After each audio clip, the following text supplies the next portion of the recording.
तो सबरे ग्वाल बाल बोले, लाला, बहुत सुंदर प्रसंग है, लाला हम जा कंस मामा की नगरी में आए हैं, जे सबरे मथुरा वासी हमको टुकुर टुकुर देख रहे हैं। ब्रजभाषा समझ आ रही है? जे सबरे ब्रजवासी हमको देख रहे हैं, लाला हम तो उन्हीं लत्तान ने पहन के आएगे जिनते गैया चरावे जामे। हमें अगर ऐसी पता होती कि मथुरा वाले ऐसे देखेंगे तो हम बढ़िया वाले लत्ता पहन के आते। लत्ता मतलब कपड़े। ठाकुर जी बोले, तो काय बात की कमी, हमारे मामा की नगरी अभी पहने। एक धोबी के यहां गए, कंस महाराज के कपड़े धुले जा रहे थे। भगवान कृष्ण ने जाकर के कहा, भैया हमको नहीं कि ये लत्ता पहनाए दो, सब लोग हमको देख रहे हैं। कंस, पूरी मथुरा नगरी ठाकुर जी को देख रही थी। ये वही कृष्ण है जिन्होंने पूतना मारी, ये वही कृष्ण है जिन्होंने गिरिराज जी उठाए, ये वही कृष्ण है जिन्होंने अघासुर बकासुर धेनुकासुर सबको मारा। और कई लोग तो कानाफूसी कर रहे हैं, ये वही कृष्ण है जो कंस को भी मारेंगे। तो सब देख रहे थे ठाकुर जी को। अटारियों पर भीड़ लगी है, जंगलों पर लोग खड़े हैं, द्वार पर लोग खड़े हैं केवल कृष्ण को देखने के लिए। तो ठाकुर जी एक दर्जी के, एक धोबी के पास गए और जाके बोले, हमें ये लत्ता दे दो, सब हमको देख रहे हैं। धोबी बोले, कौन हो तुम? बोले, मैं कृष्ण हूं, वृंदावन से आया हूं, मामा कंस ने बुलाया है। अच्छा, तो तुम वही कृष्ण हो जो आज कंस के हाथों मरोगे? ठाकुर जी ने कोई उत्तर नहीं दिया, लेकिन बगल में खड़े सखा बोले, लाला जाकी हिम्मत कैसे भैया ऐसे बोलवेगी? अरे हमें कोई लत्ता वत्ता ना चाहिए, चल यहां ते हमारा अपमान कर रहा है। ठाकुर जी बोले, रुक जाओ, अरे भैया हम अब मरेगो कौन ये तो समय बतावेगो, लेकिन आप ये लत्ता हमको दे दो, हम पहन लें। तो धोबी ने कही, चलो चलो, महाराज कंस के कपड़े हैं, इनकी कण की भी बराबरी नहीं कर पाओगे, तुम इनको पहनने की इच्छा रखते हो? बहुत अपमान किया। तो ठाकुर जी से सब ग्वाल बाल बोले, लाला नहीं कि एक बार या तू अपने पूतना वाले हाथ दिखा दे। ठाकुर जी बोले, अभी दिखाऊं? धोबी को बोला, इधर आओ। न धोबी पास गया, ठाकुर जी ने एक हस्त प्रहार किया, एक हस्त प्रहार में ही पूरा सिर घूम गया, वही मृत्यु। कंस के कपड़े उतार उतार करके सब ग्वाल बाल और ठाकुर जी ने पहन लिए। स्थिति ये हो गई कि बिना झाड़ू के ही सड़क साफ हो रही है। ठाकुर जी इतने से कंस के लत्ता इतने बड़े बड़े, और ठाकुर जी कभी यहां से बाह ऊपर खींचें, कभी यहां से कुर्ता ऊपर खींचें, और सबरे ग्वाल बाल कहें, लाला नेक बड़े से हैं लगता। तो ठाकुर जी बोले, नेक नहीं बहुत बड़े हैं, चलो दर्जी के पास चलो। तब एक दर्जी के यहां गए। ये वही दर्जी था जो राघव जी के राज्याभिषेक के समय राघव जी की सुंदर पोशाक बनाने के लिए आया था अयोध्या में। लेकिन सब द्वारपालों ने और सब सेनाओं ने इसको कह दिया कि तू भाई नाप ले जा राघव जी का, लेकिन स्पर्श मत करना उनके अंग का। इसने कहा, बिना स्पर्श के कैसे नाप लूंगा मैं? बोले, देखो रघुकुल कमल दिवाकर राम जी हमारे बड़े कोमल हैं, तू अपने हाथ से छुएगा तो उनको श्रम होगा, छूना नहीं। और दो तलवार वाले उसके गर्दन पर तलवार रख के उससे नाप लिबा रहे। वो दूर दूर से नाप ले रहा था और रोए जा रहा था। परमात्मा के इतने सन्मुख आकर के भी स्पर्श नहीं कर पा रहा। दूर से ही कमर का नाप लेवे, दूर से ही चरणों का नाप लेवे, गले का नाप। ठाकुर जी इतने भावुक हो गए। ठाकुर जी ने उसको कहा, सुन, द्वापर में तू फिर दर्जी बनेगा और मैं कृष्ण बनूंगा, और तब अब तो तू आया मेरे पास, तब मैं आऊंगा तेरे यहां, तब तू खूब उमड़ घुमड़ के जहां जहां स्पर्श करना हो सब कर लेना। ठाकुर जी ने जैसे ही देखे ये कंस के वस्त्र इतने बड़े बड़े, ठाकुर जी को तुरंत याद आई, अरे वो दर्जी है मथुरा में, वहां चलो। जैसे ही ठाकुर जी पहुंचे, उस दर्जी को इस जन्म में पता नहीं था, लेकिन जैसे ही श्याम सुंदर को आते देखा, एक क्षण के लिए नेत्र बंद हुए, पूर्व जन्म का पूरा स्मरण हुआ, तुरंत याद आ गया, अरे इन्होंने वचन दिया था कि आएंगे। ठाकुर जी को भीतर लेकर के बोले, अब तो मैं अच्छे से नाप लूंगा। बोले, ले ले। और महाराज कभी कमर पकड़े ठाकुर जी की, कभी हाथ पकड़े ठाकुर, कभी चरण पकड़े, और पकड़ करके रोवे, ग्वाल बाल के नाप ले रोए। अरे तू नाप ले रहो कि हमारे लाला के रोम कूपन में घुसवो चारो है? अरे नाप ले, जल्दी कर।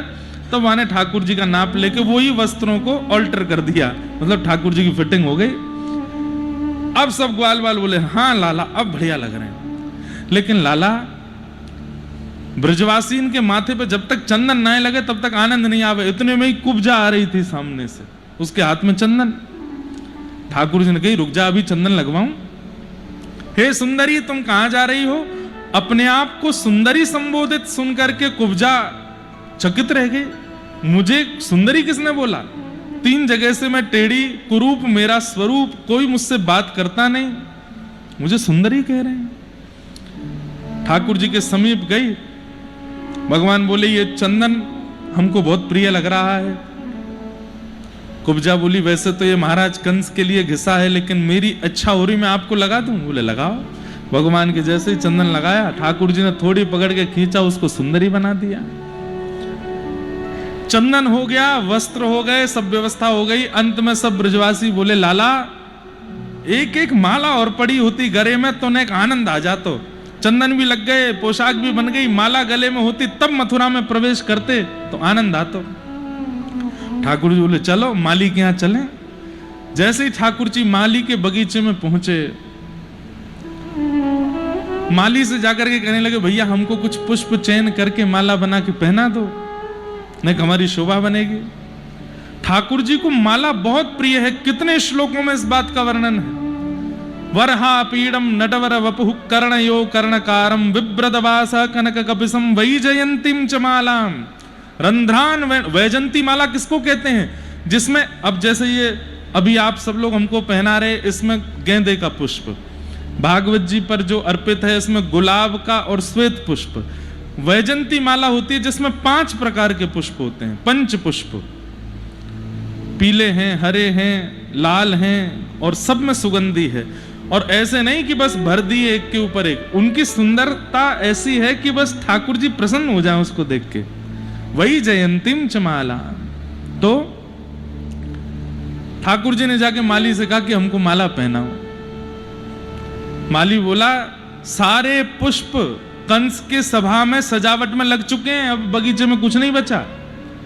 तो भागवत जी में वर्णन आता है कि जब बगीचे के भीतर पौधों ने देखा कि श्याम सुंदर बाहर खड़े हैं और हमारा चयन करने के लिए आए हैं, और हम इतने दुर्भाग्यशाली कि हमने अपने ऊपर उत्पन्न हुए पुष्पों को कंस की सभा में भेज दिया, तो सारे पौधों ने मन में विचार किया कि हमारा जीवित रहना, हमारा पौधा बनना धिक्कार हो गया कि हम ठाकुर जी की सेवा नहीं कर पा रहे। तब उन सब ने ब्रह्मा जी से प्रार्थना की, हे विधाता, आपका नियम है कि महीना 2 महीना में हम पे पुष्प आता है, लेकिन आज सुबह ही हमारे पुष्प तोड़ लिए गए हैं कंस की सेवा के लिए, लेकिन हम तो वास्तव में पृथ्वी पर इनकी सेवा के लिए आए हैं। कृपा करके भले ही हमारे प्राण हरण कर लीजिए, लेकिन अभी इसी वक्त पुष्प प्रकट कर दो ताकि हम इनकी सेवा कर सकें। ब्रह्मा जी ने उन सबके भाव को पूर्ण किया, और सुबह जो पुष्प तोड़े जा चुके थे, पौधे सब खाली थे, लेकिन ब्रह्मा जी से प्रार्थना करने पर पौधों में फिर से पुष्प प्रकट हो गए। और बाहर खड़े खड़े ठाकुर जी माली से कह रहे हैं, भैया देख लो, एक आध फूल हो तो दे दो, कान पे लगा लेंगे हम। अरे हम कह रहे हैं ना भीतर पुष्प नहीं है। ठाकुर जी को इतने में सुगंधी आई। ठाकुर जी बोले सुनो, देख लो बस एक बार। वो देख क्या लो, मैंने ही तोड़े। बोले देख लो ना, हमारी मान के एक बार देख तो लो। माली ने जाकर के जैसी बगीचे में देखा, आहा, जिन पुष्पों की आकृति सूक्ष्म होती थी, आज वे पुष्प भी इतने सुंदर सुंदर, विहद विहद, ऐसी अद्भुत सुगंधियों से पुनः प्रकट हो गए। माली सिर पकड़ के बैठ गया, मैंने सुबह ही सारे पुष्प तोड़े थे, ये कहां से आ गए सब?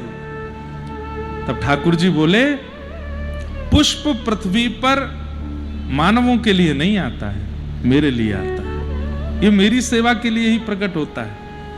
अब आप सुंदर माला चयन करके पहनाओ। तो महाराज जी का जो प्रश्न था, उसमें महाराज जी की जो संवेदना है वो बहुत उचित है कि पुष्प में भी जीव होता है, उसको हम क्यों तोड़ते हैं। लेकिन वास्तव में पुष्प अगर नहीं तोड़ा जाए तो जीवन भर वो केवल वृक्ष पर टंगा टंगा टंगा एक दिन सूख करके अपने प्राण त्याग देगा। ये वैसा ही हो गया कि व्यक्ति केवल संसार में लगा रहा, लगे लगे लगे, एक दिन अपने प्राण छक दिए। लेकिन जैसे गुरु एक बार जीवन में आकर के उस व्यक्ति को राघव जी की शरणागति करा देता है, ऐसे ही माली रूपी गुरु जाकर के पुष्प की माला बना करके जब राघव जी के चरणों में पहनाता है, तो उस पुष्प का जीवन भी धन्य हो जाता है। वह भी आनंदित हो जाता है कि चलो कृपा मुझ पर, जो मुझे ठाकुर जी के चरणों में अर्पित किया। एक बार हम बद्रीनाथ में कथा कर रहे थे, वहां मुझसे किसी ने कहा, महाराज जी गैयाओं का दूध हम लोग पी जाते हैं, जो बछड़ा बछियाओं का अधिकार होता है वो हम लोग पी जाते हैं, हम लोग घी बना लेते हैं, मक्खन बना लेते हैं, और कुंटलों कुंटलों घी मंदिर में लगा दिया जाता है, ठाकुर जी को इससे अच्छा नहीं लगता होगा। मैंने कहा ऐसा नहीं है। गैया मानवों के लिए आई ही नहीं थी पृथ्वी पर, वो ठाकुर जी के लिए आई थी, वो ठाकुर जी के लिए कामधेनु प्रकट हुई है। वो बात अलग है कि जब ठाकुर जी लीला पूरी करके गए तो सबको निधियां दे गए, उसमें एक गैया भी है कि भाई इनकी सेवा करो। और जब रत्न प्रकट हुए समुद्र मंथन में, उसमें 2 रत्न मानवों को प्राप्त हुए, शंख और कामधेनु गाय। वास्तव में कामधेनु है तो ठाकुर जी के लिए। तो ऐसे ही पुष्प भी जो हैं, ये हम आप सब लोग अपनी सेवा अपने भाव में प्रयोग करें, उसमें कहीं ना कहीं दोष है। पुष्प का प्रयोग तो ठाकुर जी की सेवा में ही होना चाहिए, ठाकुर जी की ही सेवा में होना चाहिए। अब तुलसी माला पहनते हैं कई लोग गले में, तुलसी जी को छीला जाता है, तुलसी जी को आकृति बनाई जाती है, फिर सुई में पिरोया जाता है, धागे में डाला जाता है, तब जाकर के व्यक्ति गले में पहनता है। अब देखा जाए तो हम कष्ट दे रहे हैं, लेकिन तुलसी जी का प्रादुर्भाव ही इसीलिए हुआ है कि वो मानव के तन से स्पर्श करके मानव को ठाकुर जी के योग्य बनावे। अब कई लोग हमसे कहते हैं, महाराज जी तुलसी हम पहनते हैं, लेकिन जब घर में प्याज बने तो उस समय उतार सकते हैं, प्याज खा लें फिर पहन लें। हमने कहा तुलसी पहनो ही मत फिर। क्यों? बेचारी तुलसी जी अपने पौधे रूप का त्याग करती हैं, अपने आप को छिलवाती हैं, इतना सब कुछ करके तुम्हारे कंठ पर विराज के तुम्हारा कल्याण करने आई हैं, फिर भी प्याज उससे ज्यादा हो गई, फिर भी बाकी की सामग्री उनसे ज्यादा हो गई कि आप उनको पाने के लिए तुलसी जी का त्याग कर देते हो। या तो तुलसी पहनिए ही मत, और पहन रहे हैं तो अपने भोजन को बहुत शुद्ध कर लीजिए, और धीरे धीरे फिर संग भी सुधार लीजिए। क्या तुलसी जी गले में है, हम ऐसी जगह ना जाएं, ऐसे व्यक्ति से ना मिलें, ऐसा कुछ ना खाएं पिएं जिससे उनको उनकी मर्यादा भंग हो। तो आपकी भावना, आपको हम प्रणाम करते हैं। नमस्कार दोस्तों, अगर आपको वीडियो पसंद आया है तो लाइक और सब्सक्राइब कीजिए। धन्यवाद।